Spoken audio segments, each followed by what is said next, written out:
Bubbles. Dark basement. Scuttles.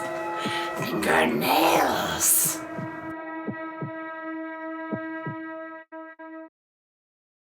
"2,000 years ago, when Saturnalia was the celebrated holiday of the winter solstice season, people used to shout at each other, 'Yo, Saturnalia,' at people that they would meet in the streets. And there is some question as to whether or not Santa Claus originally would have said, 'Yo, yo, yo,' instead of 'Ho, ho, ho.' So this year, during the holiday season, maybe try shouting 'Yo, Saturnalia' at someone and revive an old holiday tradition. This month, we're talking about Yule, Christmas, holiday season, the winter solstice, and how it impacts us as witches, as well as our own experiences, and digging into some of the traditions around the Christmas holidays that go back thousands of years, all for your enjoyment. Make sure you follow us at greatnorthwitches.com or meet us on our Facebook group. I am Rose, and with me today I have Aiden. Hi, this is Aiden, and I'm an ancestral and necromancy witch. Hi, this is Corey. I am a eclectic grey witch, also known as a bone witch. Hey guys, it's Nika. I'm an eclectic Celtic pagan. Hi, it's Kyla, and I am a pantheist chaos witch. Hello, this is Sammy, the... I don't even know anymore. It's not druid. It's hard to label what I am. I am just figuring it out as a witch, I think, is my title. So, the topic of Christmas and Yule season, it's a big holiday for witches. It's the first holiday after Samhain, which is Witches' New Year. One of the things that usually marks it through history that makes it a holiday is the winter solstice, the moment where the darkness lasts longest. And it's interesting when you go back through the mythology because a lot of the themes from Samhain actually continue because of the darkness and the thinning of the veil that's associated with that and the other sort of spiritual elements around that. Has anyone noticed that now that they're more aware of these things, Christmas has like a different feel to it, or it has a different emphasis for them? Honestly, I would say that being a little bit more upfront in the last 2 years, I haven't noticed too much of a difference, but the feel is different. Like, I haven't adapted too many new rituals. I love the idea now that I'm exposed to more lovely witches. They come along with some really fun perks to their holidays, such as the Yule log, which I've never had one before. And I would definitely love to kind of add that into my typical Christmas get up, but I do the typical things that you would normally see, like the stockings, the tree. There is a few unique things that we did growing up that was kind of unique to ourselves, which my mother kind of came up with, which again, I've never had anyone else say they do the same thing. So it'll be kind of neat to share that with everyone. I'm in the same boat as Corey. I haven't really practiced out in the open with a lot of my witchcraft. I was never a really big fan of Christmas. My husband always tells me that I'm a bit of a Grinch. And it's funny, I'm the opposite. And it's just, I never really felt it much, and I've just started this year trying to incorporate more of our historical traditions and our witchy traditions into Christmas to hopefully try to make me enjoy it a little bit more and get a little bit more into the spirit of whatever gets people at Christmas time. The homemade gifts, it's a big part that's changed for me. It's really hard for me to like do homemade gifts for my kid because she doesn't care. Fair. But when it comes to like my friends and, you know, like my mom will appreciate stuff like that. It's definitely something that I've taken in. The other thing is I've always been a happy holidays person, not a Merry Christmas person. And that's just because there's something like 25, 30 different like holidays within the month of December. Yeah. And I just think it's polite to be like, I don't know you, I don't know what you celebrate, but happy holidays. Instead of forcing my, you know, Merry Christmas or whatever down. But it's given me a new appreciation for that because I no longer celebrate Christmas, I celebrate Yule. So it gives me a whole new backup to my argument when Christians get all like, it's Merry Christmas. And I'm like, actually, I don't celebrate Christmas. So happy holidays. It's all about winning against the Christians. Right? That's the tagline for witchcraft. It's the 1600s. Like, Win against the Christians. Growing up, and we talk about this a lot with me growing up in the church, Christmas was very much you go to mass so many times. It's so often in the middle of the night, and it doesn't take the magic away as a kid, but you're not taught really a difference, like this is Santa and this is the tree, and then there's all of these masses. It's all like one. And to me, those are two very separate things. And now, as an adult who no longer practices Christianity, I still do hold on to those other traditions of the big fat strange man coming down the chimney and giving my kids gifts because he stalks them all year. And then the tree, and I have things throughout the house that I start to bring in. And this year I'm doing a lot more crafting, pulling things from my forest and bringing them into the house. It's just kind of evolved into a much quieter, much less busy time of year versus when you have large families that are all about it all the time. It's a lot. What about you, Aiden? Well, we were raised Catholic. Okay. But it was only by pressure because my grandmother was heavily brainwashed by Catholicism, and her sisters were nuns. So We should probably say we're not against Christianity or Catholicism, just the limitations on witchcraft that it creates. I'm totally against the Catholic Church. Okay. For us, like, when me and my mom started to break away from all that, because we knew we never believed in that stuff and that it was just forced through family pressure. And I want to clarify, coming from a family with Indigenous roots, Yeah. what has been done to Indigenous people by the Catholics in Canadian history is a much bigger story than just hating on one religion or another. Makes me think of this interview where a comedian's getting interviewed, and the guy is like, well, don't you think you went a little too far with the jokes against the church? And he's like, don't you think the church went too far? Fair enough. But yeah, so we were raised Francophone Catholic, which is another breed Like of Catholicism. a whole nother level of Yeah. It's intense. Yeah. In the north of Ontario, on top of that. Just keep piling it on.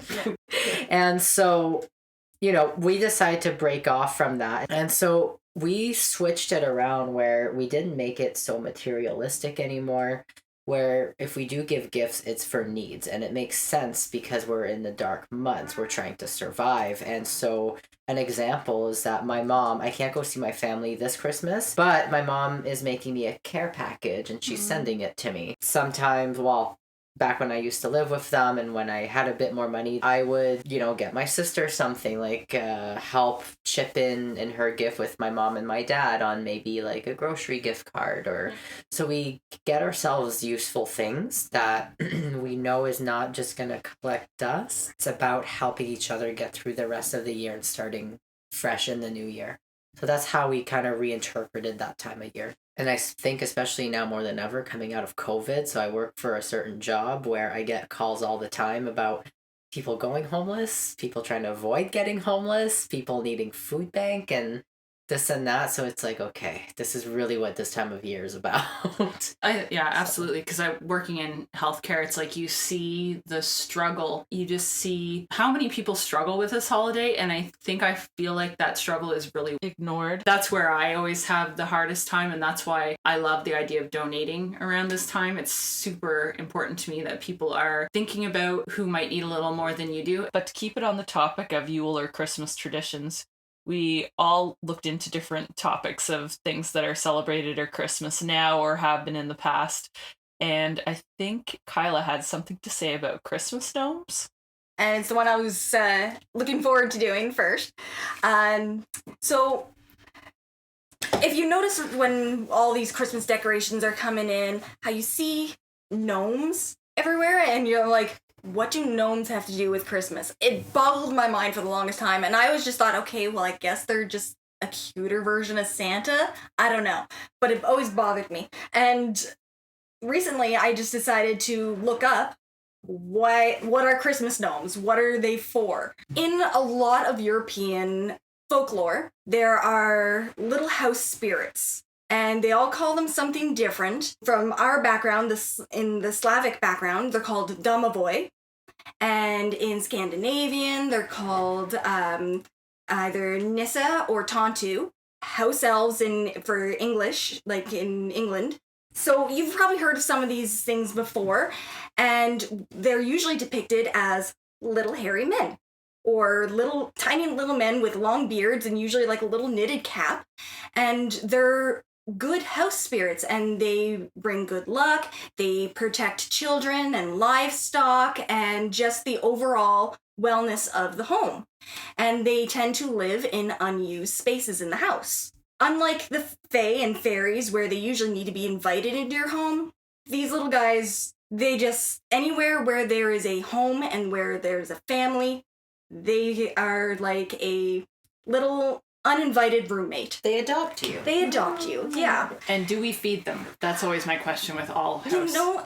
A little bit. Like they do in the Slavic folklore, they do like contributions of like oatmeal and beer.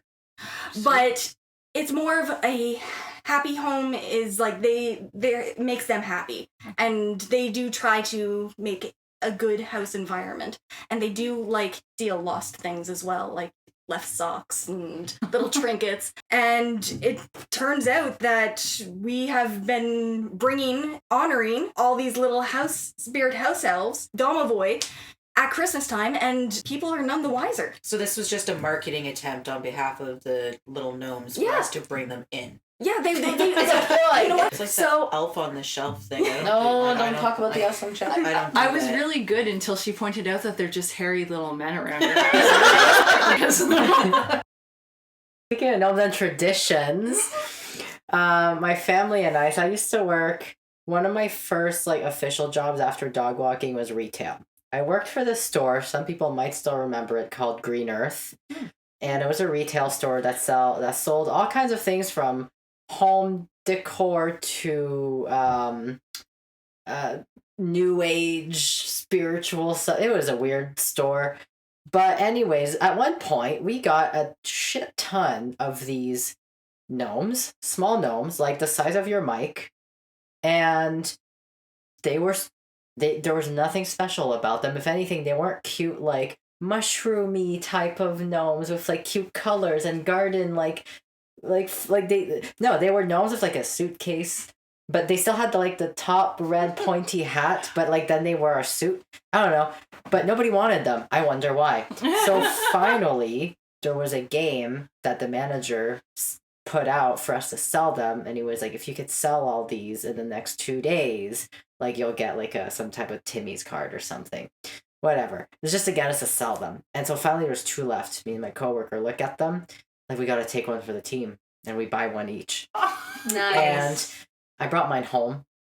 And ever since then, and this lasted for years. I think almost a decade. Where we would hide the gnome somewhere in the house, and whoever found it would have to hide it again. The amount of time I found this gnome in one of my coat sleeves, the amount of time my mom found it in the pantry, well hidden behind like her tallest glass or something. The amount of time my dad found it in his like favorite drawer where he keeps his like wallet and shit. Like this went on for years. The stupid gnome with a suitcase until it finally broke. Aww. And maybe, I don't know, a gnome might appear again this year. Dad. You know what? That probably made, like, if your house has a domovoi, it probably made it very happy because it was a family tradition, and it brought you guys together as a fun game. That's and it so probably cute. really made your little house spirit very happy. I think Sam was going to tell us about mistletoe next. Today we see mistletoe hanging above doors, and everybody's supposed to, if you get caught, you have to kiss. Post-COVID, I don't think you should do that, but that is the tradition. Past, even from the start of Druidic faith, this plant has been thought of as a fertility plant. It was the arrow that killed Baldur in Norse mythology. When when that arrow killed him, Frigg declared that plant as a symbol of love instead of hate or anything like that. And we see that today in its use of hanging it over the door and professing love, even if it's a simple like peck. Throughout other times, this herb has also been used to help with ailments. It's an anticonvulsant. It helps with headaches, uterine cramping, all sorts of things. There have been studies on mistletoe in Europe within the last few years studying its efficacy on cancer and holding that at bay. I will say, though, that those studies have not produced a lot of conclusive results. Right. It's not like, yes, it'll stop your cancer. Please, I'm not saying that. But they are still studying it, and we do see it come out more this time of year. It can be used in a ritual, and it has been in the past. You throw a berry into the fire on Yule to represent the new year and the longer days to come. I also like the general chaos everyone feels when they find out they're standing under mistletoe. Coming back to some of our own Christmas experiences and traditions, I'd love to hear about Corey and Kyla. Were you guys put through the Christmas, the marching? Oh, We were, but We were. Our mom was never super pushy. We were born and raised Catholic. We did all the Catholic things, getting all Sacraments. the confirmations. Yeah. Yeah. But she was always okay with, she's like, okay, I'm going to give you this as a starter. If you choose to move on to something else, she was okay with it. Yeah. But, so that's It why wasn't we, enforced. It wasn't No. forced. When we were little, we still went to church on Easter. We still went to church on Christmas. And until we got to the age where we didn't want to do it anymore, she never forced us to. Okay. I found we're very lucky Yeah. to have that, at least. Our dad was the same way. He was actually very supportive. When I first started at around 13 to 16, he was actually printing stuff off for me off the internet, Okay. trying to help me kind of explore these things. Even to this day, like when we go there, I brought my bones with me, and he actually sat there with me, and we did a tarot card reading, and we did a bone toss for him, and he thought that was just the coolest thing, and he was really right into it. Our mom is definitely not into it as much as we are, and when it comes to the holidays, I think, she sticks with her kind of idea, but she allows us to deviate to what makes us feel comfortable. I was actually just telling someone at work, in a Christmas parade, I played Baby Jesus. I do remember that. In a Christmas play, because I went to a Catholic school, I was Mary, who wept at Jesus' feet when he was crucified. And then the year after that, I was a soldier who stabbed Christ through the side. Get him. Such a So, jerk. right? So I She went from one extreme to another. So, baby, mother, murderer. So, Full circle. It's interesting that a lot of witches have that Christian background, which is different than the path that Nika came from, because It's Yeah. weird for me to hear about this stuff. I'm just like, you did what? Like, my mom growing up was like forced into church and forced to go several times a week. My grandmother, like, it wasn't a thing at the time, but my grandmother was actually severely agoraphobic. Wasn't really a thing in like the DSM at the time. She was terrified to leave the house. She would make her family go to church to pray for her. And my mom was like, I'm not putting my kids through that. So the only time I've ever been to church in my entire life was my mom had to go to work on a Sunday, and the babysitter made me go to church, made me go to Sunday school. And and I was like 8 or 9 at the time. So like old enough to like start being like, the fuck is this? My brother was like 5 or 6, so I mean, like, he was just kind of like, oh, okay, whatever. It's He story. believed in Santa like, Claus, It's, so- it's story time for Yeah. him, right? Whereas I'm just like, you want me to do what? Like, you know wait, what? what? I actually did a youth club, and that whenever I was a bit older, and it was run by a pastor. We watched Veggie Tales. We did arts and crafts. We played Plinko. See, that and, seems and normal. we sang in like a choir, and it was religious based, but it wasn't super pushy, and honestly, I've really enjoyed it. I stopped going to church as I got a little bit more into my teens, and I was one of those cute little creepy goth kids, and living in a small town with a bunch of very judgy people. I felt that I was constantly judged, and I did not feel welcome there anymore, so I didn't want to go anymore. I remember so I had to go to Sunday school. That's what they called it, Sunday school for the kids there. I went twice. And the first time I was like, hey, this is weird. They wanted me to like memorize some Bible verse for the next week, and I'm like, I'm not coming next week. Like, but okay, sure, whatever. And then the next time I had to go, it was some sort of like crafty thing. And do you guys remember like they used to have like the ceramic ornaments that you could paint? Oh, yeah. Or whatever, right? You can find them at the dollar store still. Yeah, like you can't find them in the craft stores anymore. It's sad. But If anyone in the people listening knows where we can find ceramic, not Catholic ceramic ones, but I can't remember what the verse was, but I had this like ceramic plaque that I was painting, and I actually won the like prize for my age group. And the lady pulled me aside and was like, I'm only going to give you this prize if you promise to come to Sunday school more often. And I was like, okay, sure. And I never went again. It's exactly the kind of like exposure to that kind of religion that I've had, is that bribery of like, I'll give you this if you do what I want. And it's just, again, like I feel like I bring this up every episode. And I don't but that's the challenge. But it's just kind of who I am, right? I mean, like, Yeah. I just rebel against that kind of stuff. I have my entire life, and as soon as you tell me you want me to do this, I'm doing that. But I think that's a repeating element for witches as well. Yes. Because we're trying to find our path between what we have to do and what we want to do. But I find what's amazing to have all of us here who are all into something that has similar influences and similar kind of ideas about it, even if all of us are unique and different, is that it's just impressive to me that we all want to have some sort of deeper connection to things.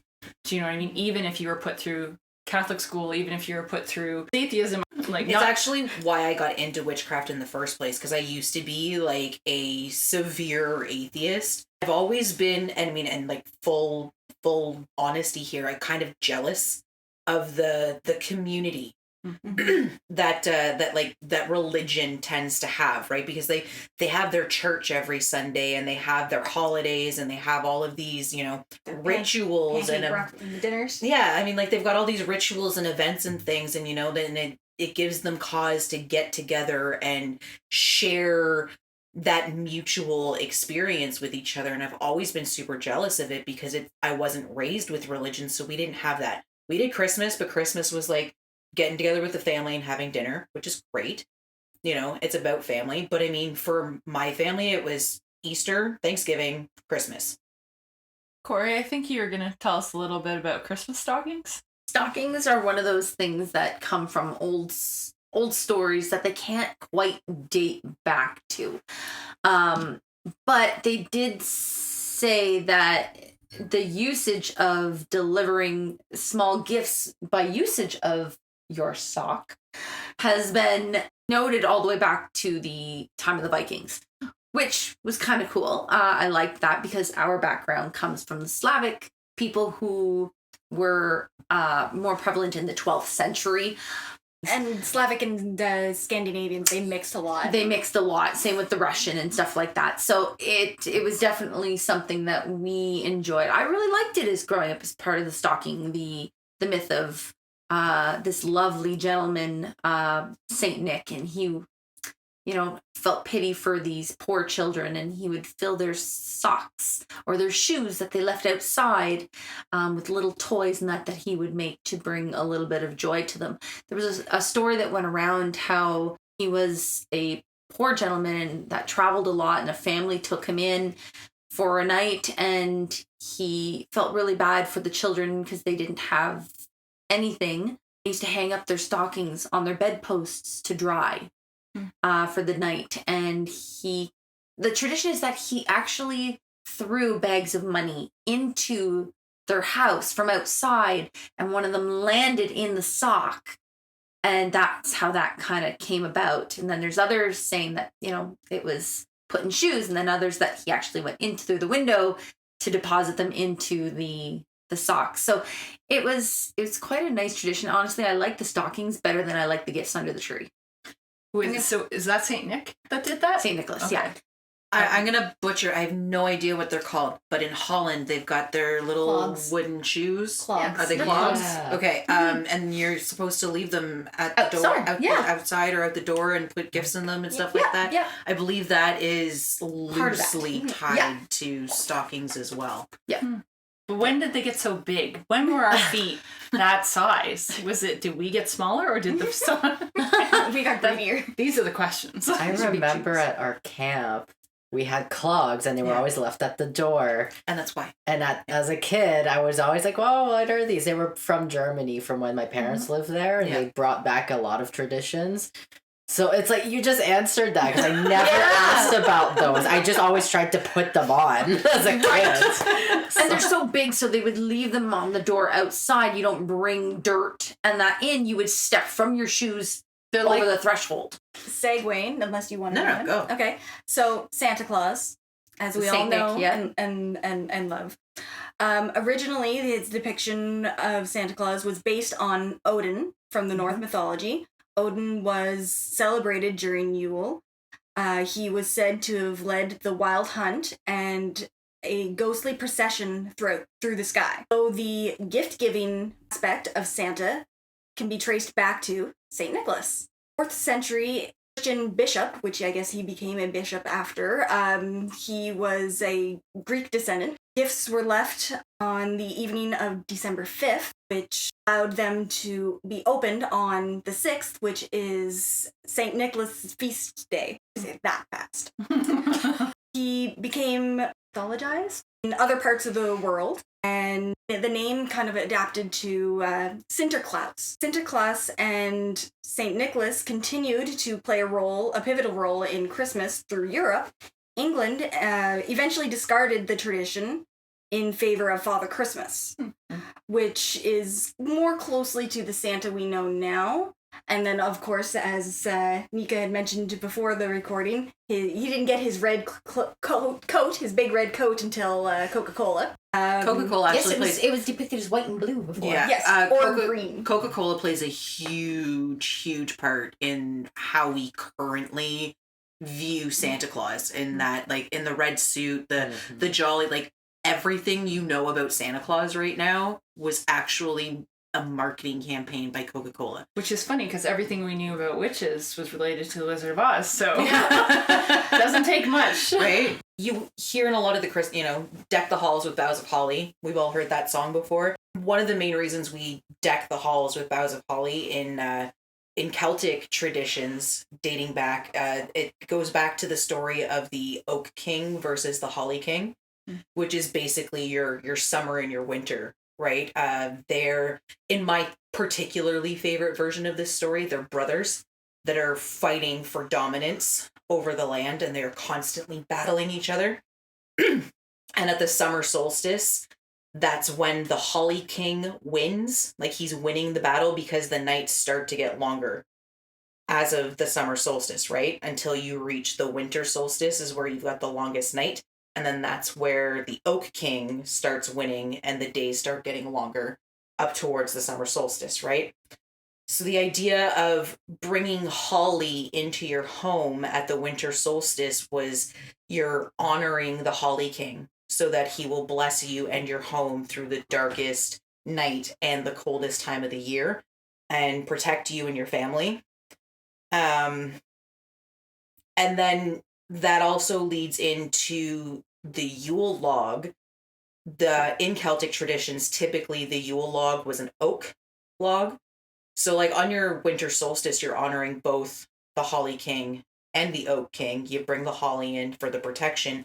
You bring the oak Yule log in to bring the sun back, right? In the Celtic tradition, what they would actually do is they would cut down an entire oak tree and they drag the tree into the fire.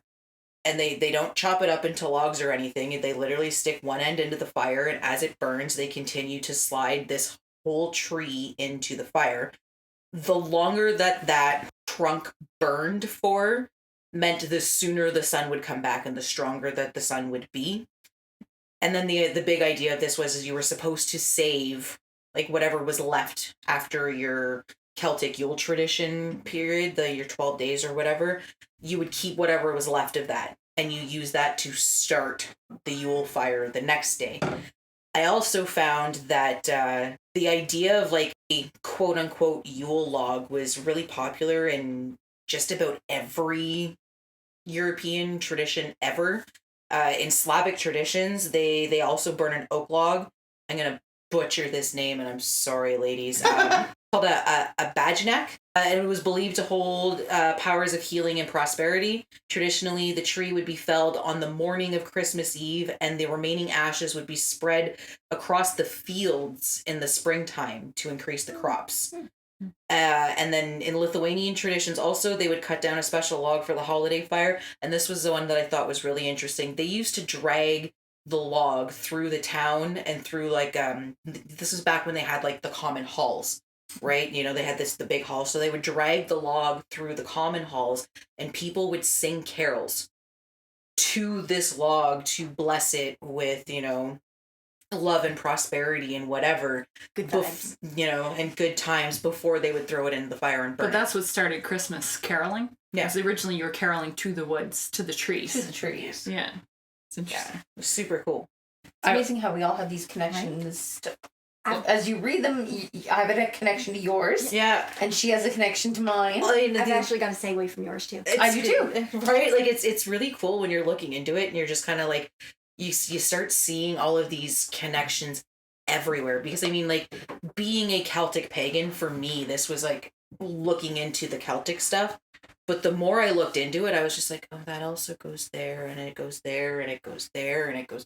Mhm. This was like a worldwide thing, and this is like a worldwide thing back when there was no telephones and there was no internet and there was no easy way to communicate with people that were thousands of miles away from you. So how do they have? But it also took thousands of years because it goes all the way back to like the first yeah, so I mean, 10th like, century. Yeah. So it's taken centuries. yeah, and this is where I mean, like, right? you can kind of follow those traditions back to like this is where humanity started, and they kind of branched out and started moving along, right? It's But we all evolve on similar lines. That's what's so interesting, is even if we don't have contact, it's a group spiritual evolution where we're all going through, you know, the need of a pantheonic religion, the need of, you know, a solar singular religion. Like, it's like these are phases of our evolution. To me, that's what it's like. It's really, really cool. Yeah. I just wanted to say one off of the Yule log, which I found really interesting, a really small little niche thing in Catalonia or the Barcelona area, is they do cagatillo, which essentially means, it means shit log, but the actual direct translation is uncle shit. Which is an evolution off of the Yule log, because essentially what it is it was a log they would bring into their home that they essentially treated a little bit like the gnome or the spirit, where you're supposed to feed it and put blankets on it, and then during Christmas time they would start feeding it into the fire, just like the Yule log.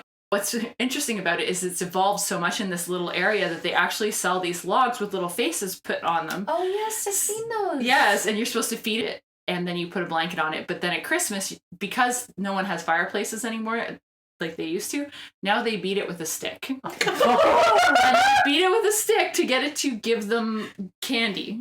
So, like a piñata. But there's no candy in it. They just beat it, and they sing songs. There's like the shitlog songs that they sing to it.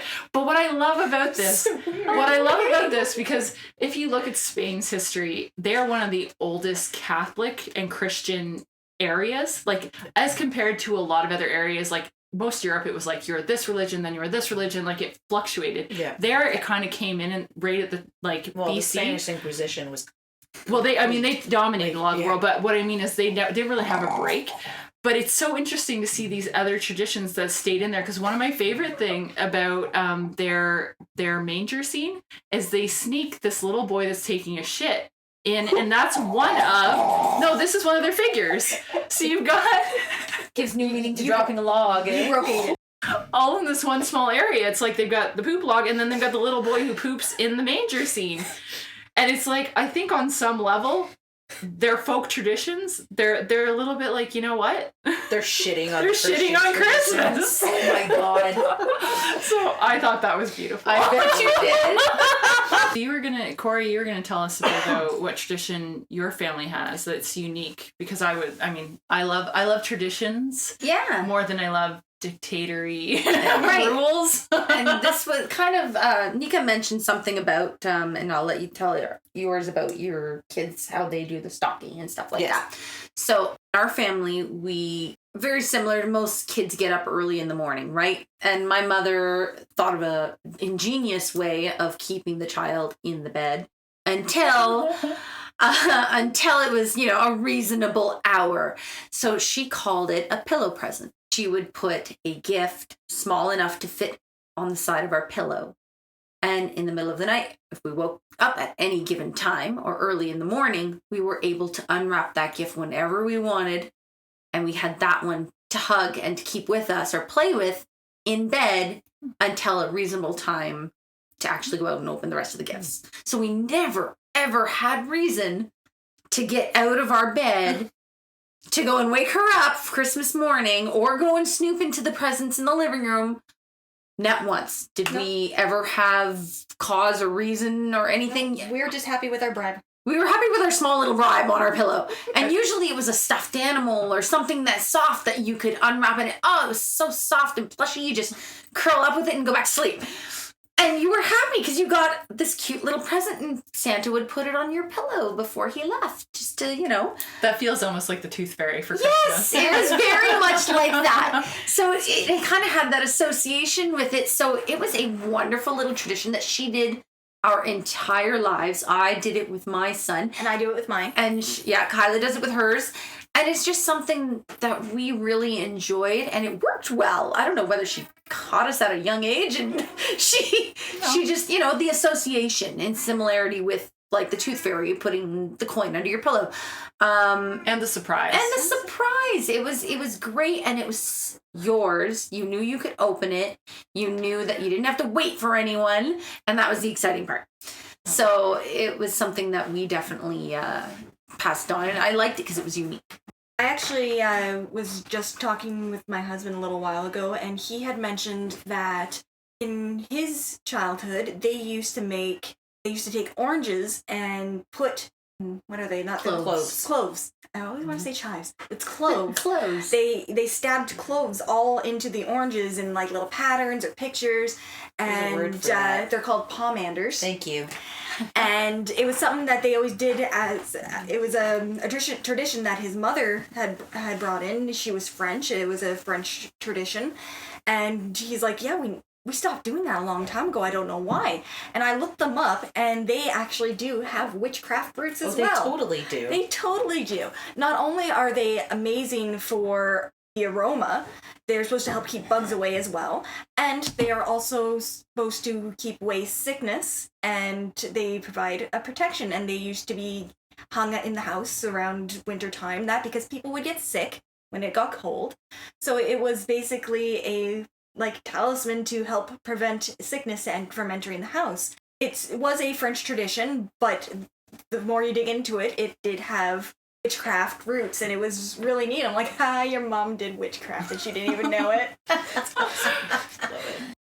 I was gonna just mention real quick, on your pillow presents, I do something similar with my daughter. I put her stocking outside her bedroom door. And I've always told her, Santa leaves it there so that, she comes in, she wakes me up, tells me she's awake, and then she takes her stocking into her room and she has to unwrap absolutely everything that's in there because I want her to be occupied for as long as possible so that I have time to, wake up and be human and have coffee. And are there mittens and tape involved in the unwrapping process? Not for the stockings. Okay, just because that would help. That's just a special torture I save for you guys. Yeah, I know. I'm so excited. And I mean, we all know how hard it is to be human, especially in the morning. Right. And then, and not only do you have to be human, but you have to be jolly. That's the hardest part. That's the real hard part. So I'm like, okay, kid, I need at least 30 minutes to be less homicidal. I am not a happy person in the morning. Right? I am so bitter. I would love to talk about that just briefly. One of the things I find challenging about Christmas is that for women especially, there's a higher expectation for us to make the holiday a certain level of jolly, That's impressive, the story of my life. amazing.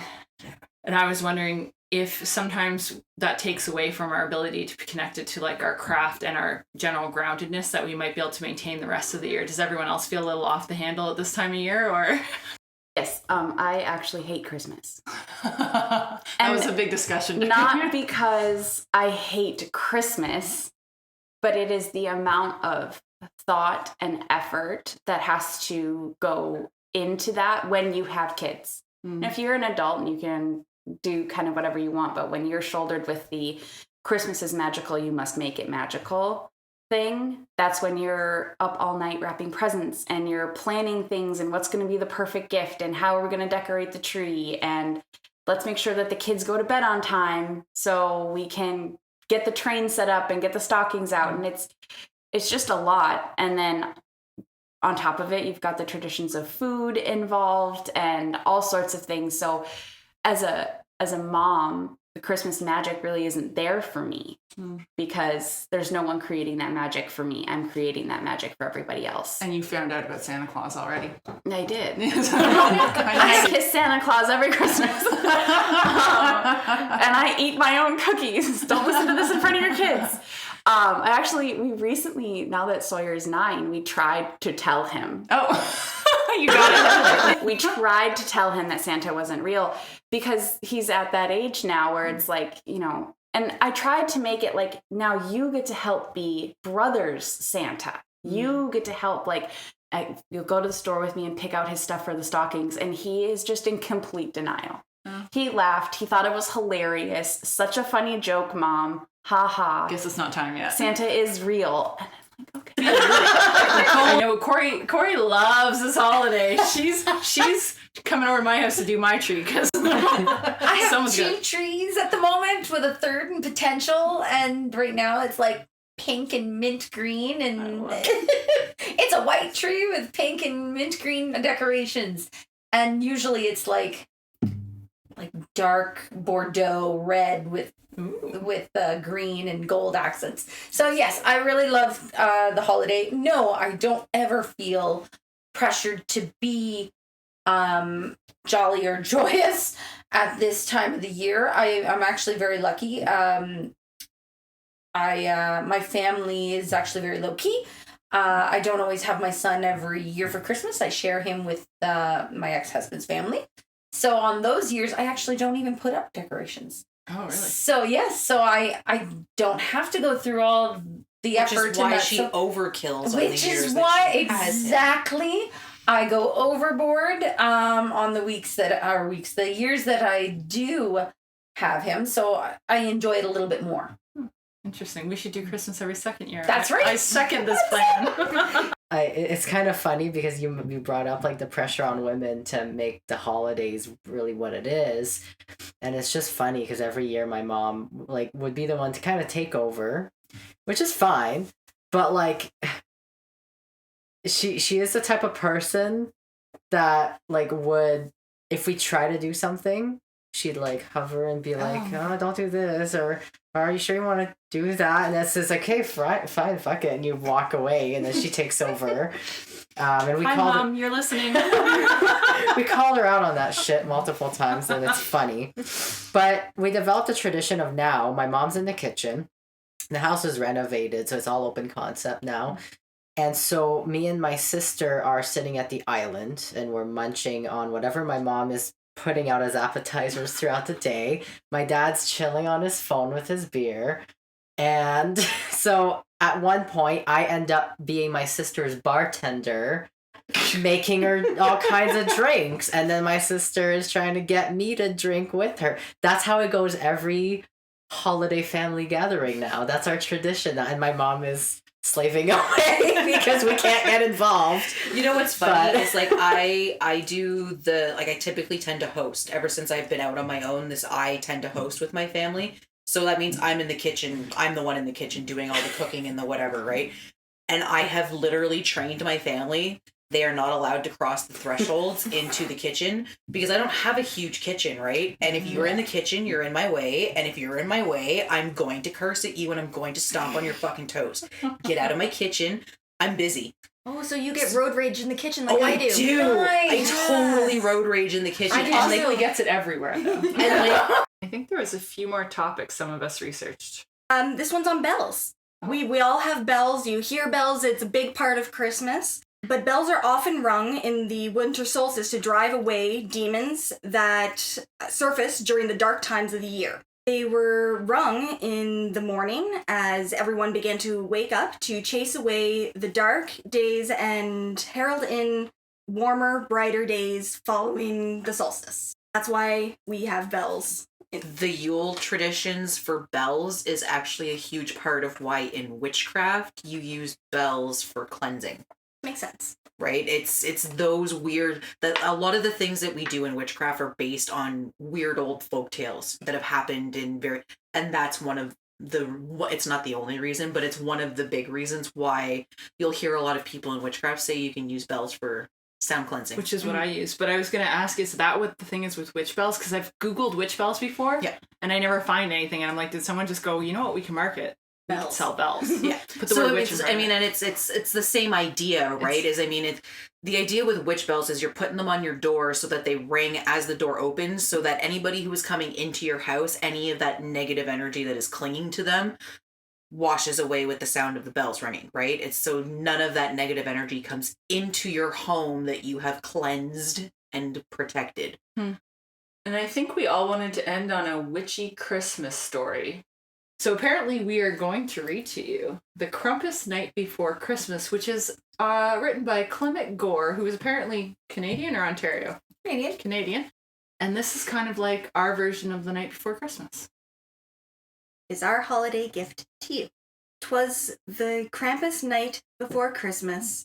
The town was covered in ice. The cat was out hunting for plump harvest mice. The stockings were hung by the chimney with fright. Krampus would soon be there that night.